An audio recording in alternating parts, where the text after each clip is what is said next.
اسلام آباد میں درختوں کی بڑے پیمانے پر کٹائی، حقائق، خطرات اور بحث۔ السلام علیکم، میں نعمان علی ہاشم اور آپ دیکھ رہے ہیں سوال پہ سوال۔ ناظرین، حالیہ دنوں میں اسلام آباد میں ہونے والی پیپر ملبیری کی کٹائی نے ایک وسیع بحث کو جنم دیا ہے۔ ممتاز صحافی اعزاز سید کی ویڈیو نے اس معاملے کو سوشل میڈیا پر بہت زیادہ ہائپ دی، جس کے بعد کئی حلقے اس موضوع پر پروپیگنڈا پھیلانے میں مصروف ہو گئے۔ لیکن اصل تصویر کچھ اور ہے، اور اس کے لیے ضروری ہے کہ ہم تاریخی اور سائنسی پس منظر پر روشنی ڈالیں۔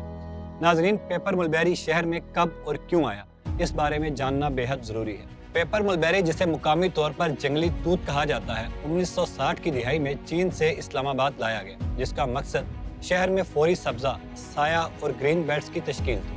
70 کی دہائی میں اسلام آباد کی گھنی شجرکاری کے لیے اسے بڑے پیمانے پر لگایا گیا۔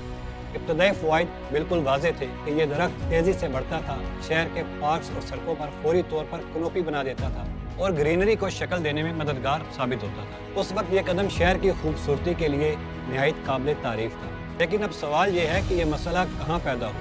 پیپر ملبیری کے نر درخت ہوا میں انتہائی ہلکا اور دور تک جانے والا پولن خارج کرتے ہیں، اور یہ پولن الرجی اور دمے کے مریضوں کے لیے خطرناک ثابت ہو سکتا ہے۔ پاکستان میٹرولوجی ڈپارٹمنٹ 2016 کی ایک رپورٹ کے مطابق اسلام آباد میں پولن کی سطح 45,000 گرینز پر کیوبک میٹر تک پہنچ چکی ہے۔ بعض برسوں میں یہ 48,000 گرینز تک بھی ریکارڈ کی گئی ہے۔ دنیا کے دیگر شہروں کے مقابلے میں یہ سطح ناقابل یقین حد تک بہت زیادہ ہے۔ برطانیہ میں عام طور پر ہائی الرٹ 150 گرین کیوبک پر میٹر پر ہو جاتا ہے، یعنی اسلام آباد میں پولن کی شدت 300 سے 900 گنا زیادہ ہے۔ بات کریں اس پولن کی شہری زندگی اور صحت پر اثر کی، تو ہر پولن سیزن میں تقریباً 1 لاکھ سے زائد شہری شدید الرجی اور دمے کی علامات سے متاثر ہوتے ہیں۔ ہسپتالوں میں ریڈ الرٹ نافذ کیا جاتا ہے اور ایمرجنسی میں اضافی نیوبلائزر پوائنٹس قائم کیے جاتے ہیں۔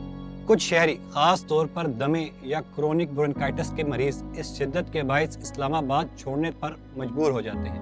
یہ واضح کرتا ہے کہ یہ معاملہ محض خوبصورتی یا شجرکاری سے وابستہ نہیں ہے، بلکہ یہ ایک حقیقی پبلک ہیلتھ کرائسس ہے۔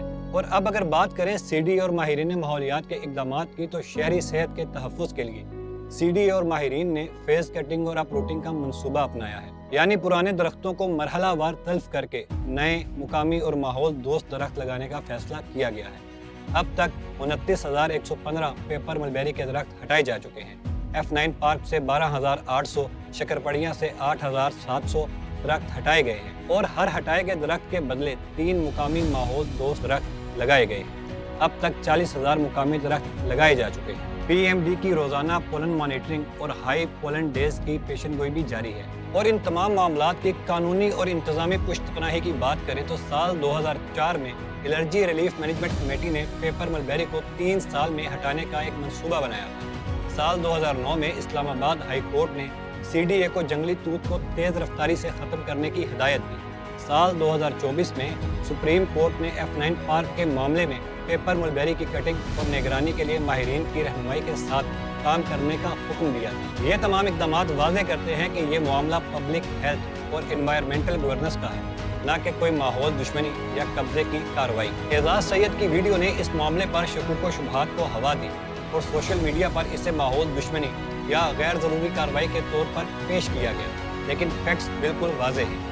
پیپر ملبیری کبھی شہر کے سبزے اور سائے کے لیے مفید تھا، لیکن اب یہ ناگوار قسم کا درخت شہریوں کی صحت کے لیے ایک ناسور بن چکا ہے۔ ان درختوں کی کٹائی صرف عوامی صحت اور ماحول کی حفاظت کے لیے کی جا رہی ہے۔ ہر ہٹائے گئے درخت کے بدلے 3 مقامی درخت لگائے جا رہے ہیں، تاکہ بایو ڈائیورسٹی بحال رہے اور یہ ماحول دشمن درخت دوبارہ نہ پھیل سکے۔ CDA اور PMD کی خاص نگرانی سے شہریوں کو بروقت ہائی پولن ڈیز سے آگاہ کیا جا رہا ہے۔ اسلام آباد میں یہ مہم صرف درخت کاٹنے کی کارروائی نہیں، بلکہ ایک مکمل انوائرمنٹل ہیلتھ اسٹریٹجی ہے۔